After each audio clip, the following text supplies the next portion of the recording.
Frères et sœurs, bonjour et bienvenue à cette célébration eucharistique. Bienvenue à ceux et celles qui se joignent à nous, que ce soit par la télévision ou l'Internet.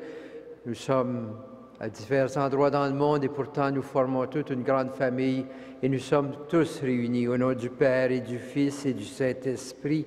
Amen. La grâce de Jésus notre Seigneur, l'amour de Dieu le Père et la communion de l'Esprit Saint soient toujours avec vous. Et avec votre esprit. La messe de ce matin est offerte aux intentions de M. Jean Brisson. Au début de cette célébration, arrêtons-nous pour reconnaître que nous avons toujours besoin d'un Dieu d'amour et de pardon pour nous accueillir. Demandons pardon pour nos fautes.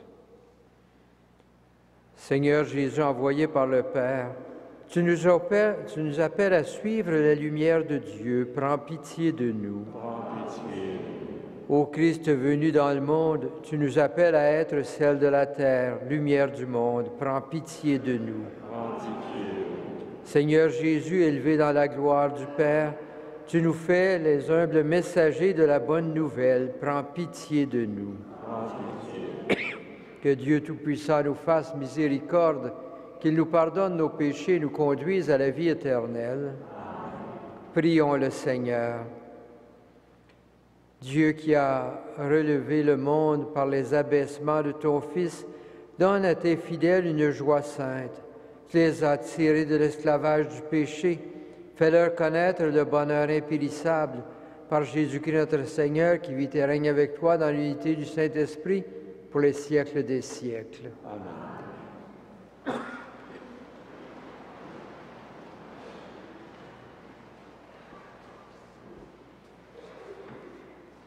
Lecture du livre de Joël.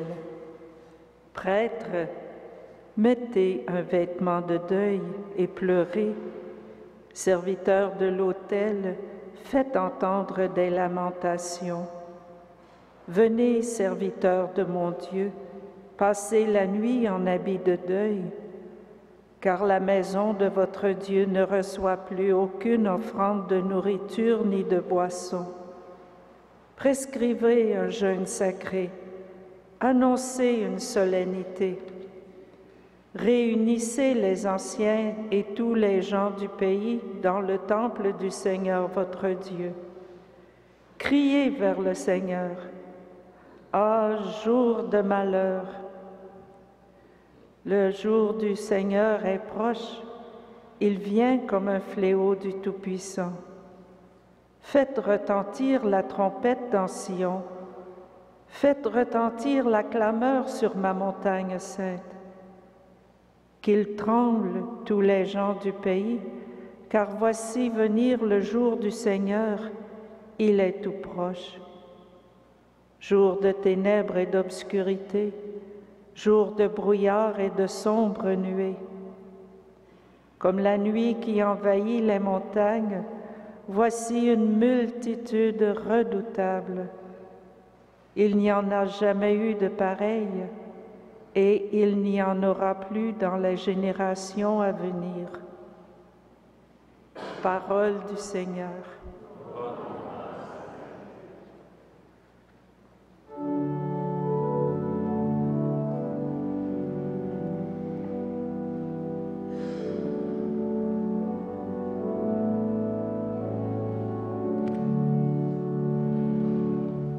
Dieu jugera le monde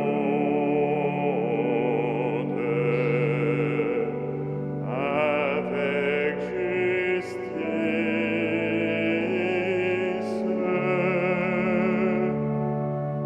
De tout mon cœur, Seigneur, je rendrai grâce. Je dirai tes innombrables merveilles. Pour toi, j'exulterai, je danserai, je fêterai ton nom, Dieu très saint. Dieu jugera le monde avec justice.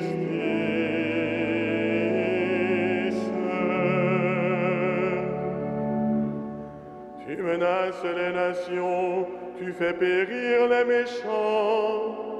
À tout jamais tu effaces leur nom. Ils sont tombés, les païens, dans la fosse qu'ils creusaient. Au filet qu'ils ont tendu, leurs pieds se sont pris. Dieu jugera le monde avec justice.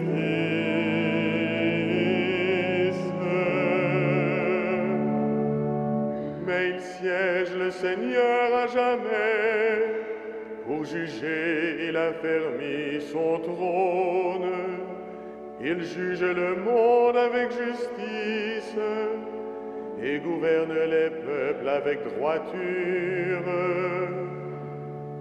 Dieu jugera le monde avec justice.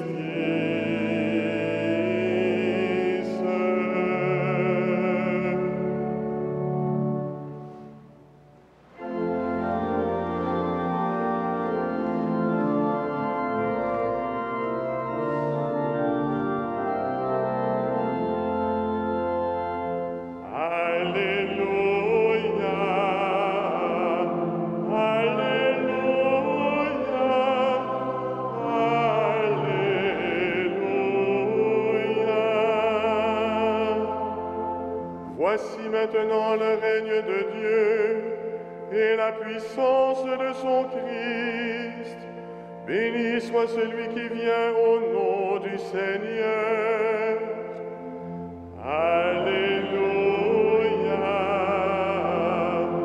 Alléluia, Alléluia.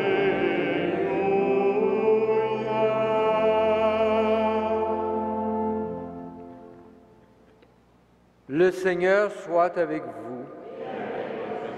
Évangile de Jésus-Christ selon saint Luc.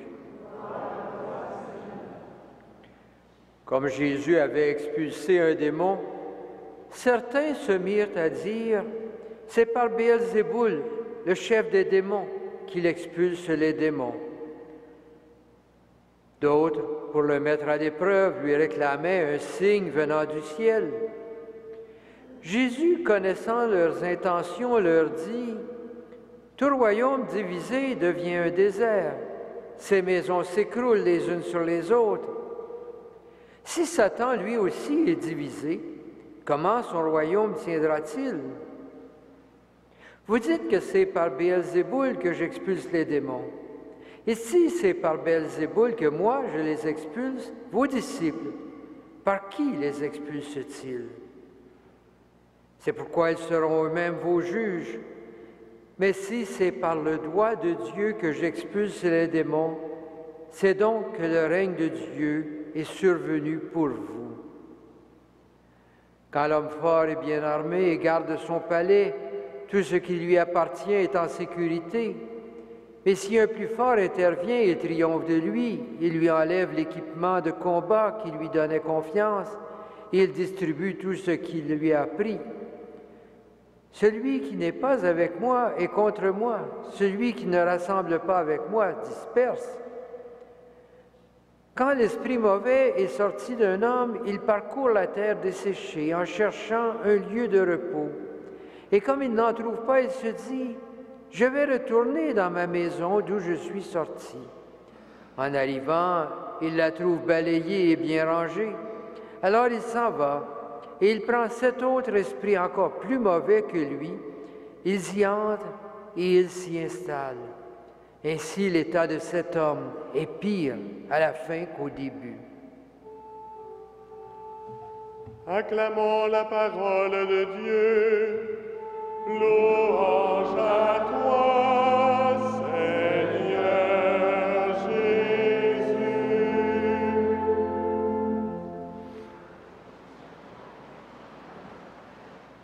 Frères et sœurs, Jésus et ceux qui s'opposent à lui dans l'Évangile, que nous venons d'entendre, sont d'accord sur un point important. Il y a dans le monde des forces du mal, et ces forces peuvent être combattues par la force de Dieu. Les pratiques par lesquelles on cherchait à chasser ces forces mauvaises au nom de Dieu sont courantes. On nous dit très peu sur les interlocuteurs de Jésus, mais il semble bien que ce sont une sorte de chefs religieux puisqu'ils ont des disciples et que ce sont ces disciples aussi qui pratiquent des gestes pour chasser les démons. Donc, la présence de forces du mal dans le monde est importante et les forces du bien peuvent triompher de ces forces du mal. Jésus utilise justement ce fait dans son argument avec les interlocuteurs. Ces derniers voient bien l'action de Jésus, mais ils n'y voient qu'une ruse du chef des démons. Si Jésus prétend venir de Dieu, il devra le prouver, il devra faire d'autres signes plus éclatants pour qu'on le croie. Mais Jésus ne jouera pas au magicien. Il ne s'amusera pas à faire des signes étranges pour éblouir et établir sa crédibilité. Il est venu pour libérer et guérir ceux qui souffrent, ceux qui sont envahis par les forces du mal, et libérer ces gens. Voilà ce qui importe, cela lui suffit. Si nous continuons le texte, on nous invite à aller au-delà de cette scène de Jésus avec ses adversaires. Le texte nous parle d'une réalité présente à toute époque, une réalité du monde et une réalité de nos vies. La deuxième partie du texte nous parle en fait d'une lutte entre ces deux hommes forts, ou ces deux forces, la force du bien et la force du mal. Nous pourrons dire que ces forces habitent nos sociétés, que ces forces nous habitent nous aussi. Il serait trop facile d'accueillir la grâce du Seigneur une fois pour toutes et de nous dire que tout est réglé, que maintenant les forces du bien ont tout transformé dans nos vies. Mais nous savons bien, il n'en est pas ainsi. Nous savons trop bien que les forces qui nous poussent à l'indifférence envers les autres, au repli sur nous-mêmes, sont toujours là. Le jour où nous revenons d'une retraite, d'un temps de renouveau, d'une belle rencontre spirituelle, nous revenons parfois convaincus que maintenant, tout est bien rangé dans notre vie, que nous avons maintenant définitivement vaincu les forces du mal. Nous sommes transformés par la grâce de Dieu. Mais nous sommes bien conscients que les autres forces, ces forces qui nous poussent plutôt vers l'égoïsme, vers le retour sur nous-mêmes, ne sont jamais complètement vaincues. Comme dans l'Évangile, ces forces reviennent et il nous faut continuer la lutte pour garder les forces du bien au cœur de nos vies. Dans notre vie personnelle, comme dans la vie de nos familles, de nos sociétés, le combat pour faire triompher la vérité, la justice et l'amour est un combat sans fin. Ce combat prend des formes subtiles dans nos vies. Il ne s'agit souvent pas de choisir entre le bien et le mal, mais de voir comment guider nos vies. Non, nous savons bien que l'amour est plus fort que la haine, mais comment vivre cet amour jour après jour? Ce texte porte sur le discernement à faire dans nos vies. Discerner le chemin que nous devons suivre pour demeurer fidèles au Seigneur. Une invitation de chaque jour.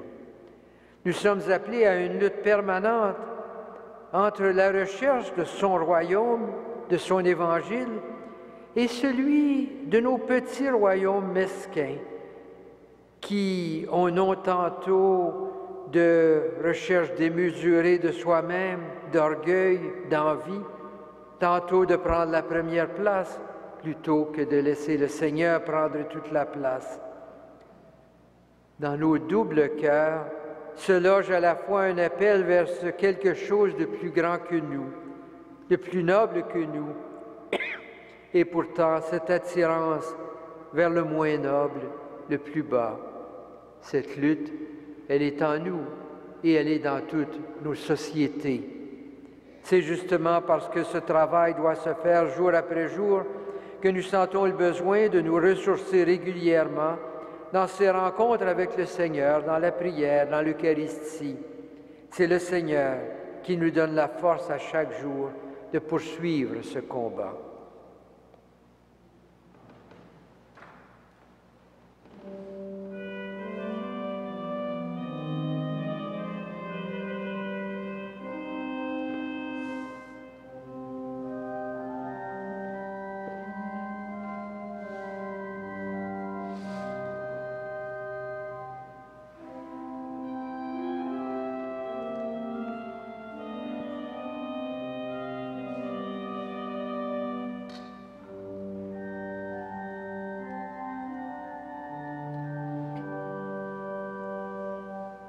Tu es béni, Seigneur, Dieu de l'univers, toi qui nous donnes ce pain, fruit de la terre et du travail humain, nous te le présentons.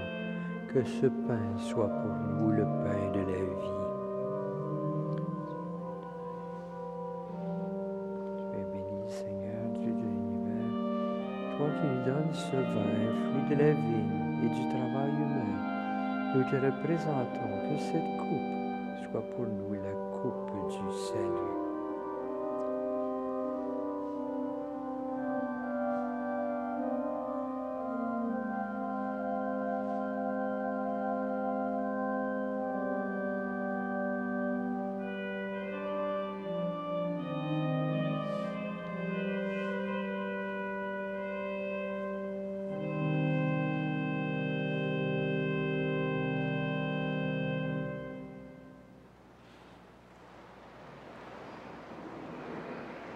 Prions ensemble au moment d'offrir le sacrifice de toute l'Église. Pour la gloire de Dieu et le salut du monde. Puissions-nous être purifiés, Seigneur, par l'offrande qui t'est consacrée. Qu'elle nous conduise jour après jour au royaume où nous vivrons avec toi par Jésus le Christ, notre Seigneur. Le Seigneur soit avec vous. Et avec votre esprit, Élevons notre cœur. nous le tournons vers le Seigneur. Rendons grâce au Seigneur notre Dieu. Vraiment, il est juste et bon de te rendre gloire, de t'offrir notre action de grâce toujours et en tout lieu. À toi, Père très saint, Dieu éternel et tout-puissant. Tu n'as pas besoin de notre louange, et pourtant c'est toi qui nous inspires de te rendre grâce. Nos chants n'ajoutent rien à ce que tu es, mais ils nous rapprochent de toi par le Christ notre Seigneur, lui par qui la terre et le ciel, avec les anges et les archanges, ne cessent de t'acclamer en chantant.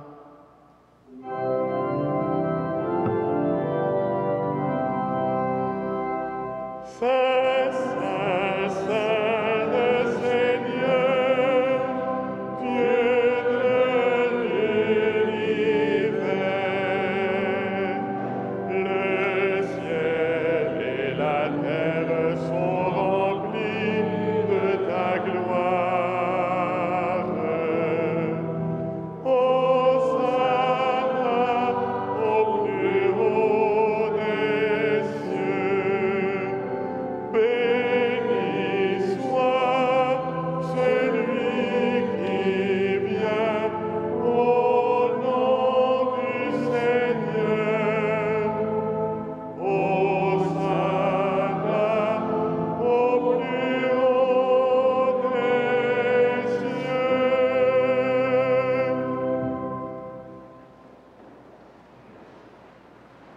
Toi qui es vraiment saint, toi qui es la source de toute sainteté, Seigneur, nous te prions. Sanctifie ces offrandes en répandant sur elles ton esprit, qu'elles deviennent pour nous le corps et le sang de Jésus, le Christ notre Seigneur. Au moment d'être livré et d'entrer librement dans sa passion, il prit le pain, il rendit grâce, il le rompit et le donna à ses disciples en disant: « Prenez et mangez-en tous, Ceci est mon corps livré pour vous.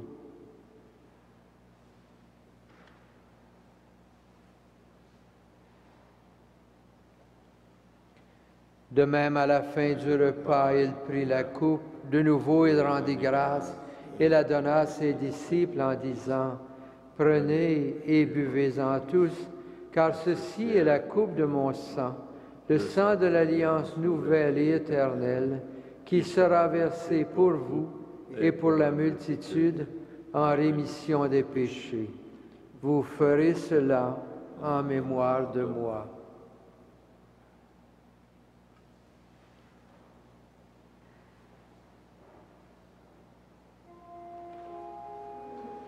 Il est grand le mystère de la foi. Nous proclamons ta mort, Seigneur Jésus. Nous célébrons ta résurrection. Nous attendons ta venue dans la gloire.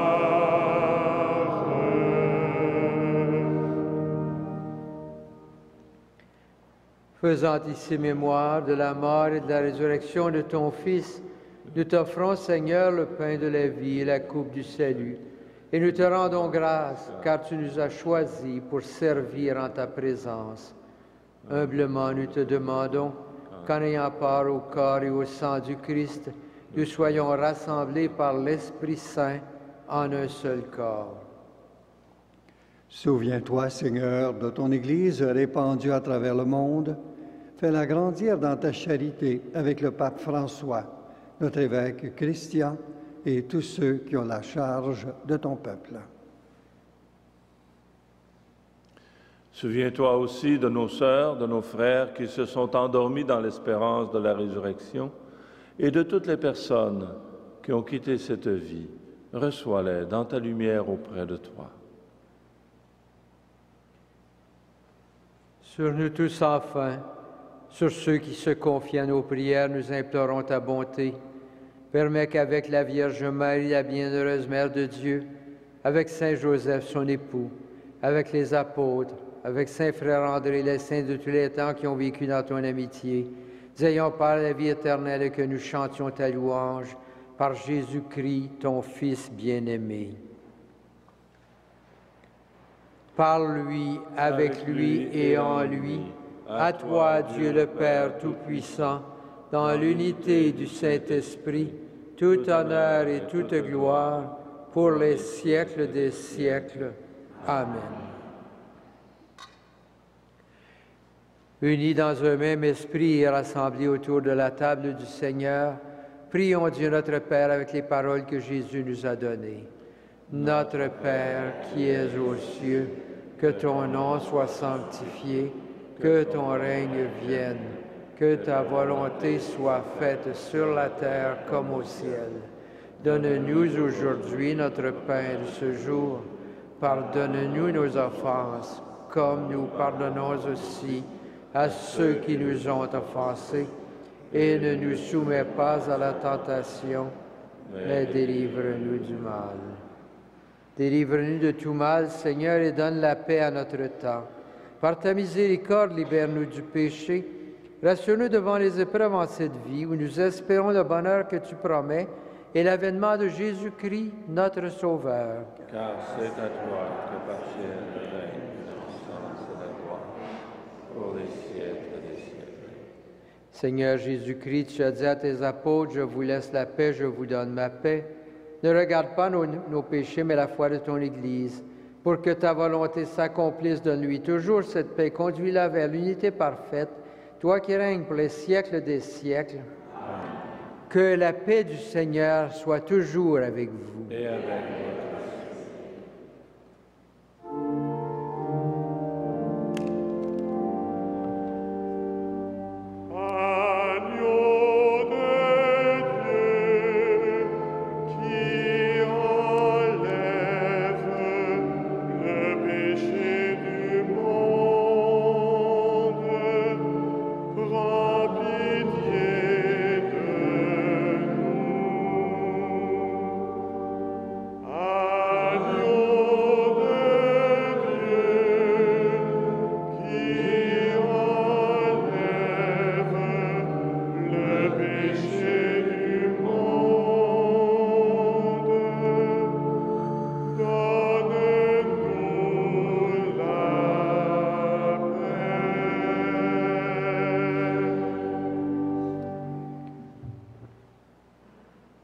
Heureux les invités au repas du Seigneur. Voici l'agneau de Dieu qui enlève le péché du monde. Seigneur, je ne suis pas digne de te recevoir, mais dis seulement une parole et je serai guéri.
Prions le Seigneur. Comblés d'un si grand bien, nous te supplions, Seigneur, fais que nous en retirions des fruits pour notre salut et que jamais nous ne cessions de chanter ta louange par Jésus-Christ notre Seigneur, qui vit et règne avec toi dans l'unité du Saint-Esprit pour les siècles des siècles. Amen. Le Seigneur soit avec vous. Et avec votre esprit. Que le Seigneur, le Dieu Tout-Puissant, vous bénisse, le Père, le Fils et le Saint-Esprit. Amen. Frères et sœurs, que Saint Joseph et Saint Frère André vous accompagnent. Allez dans la paix et dans la joie du Christ. Nous rendons grâce à Dieu.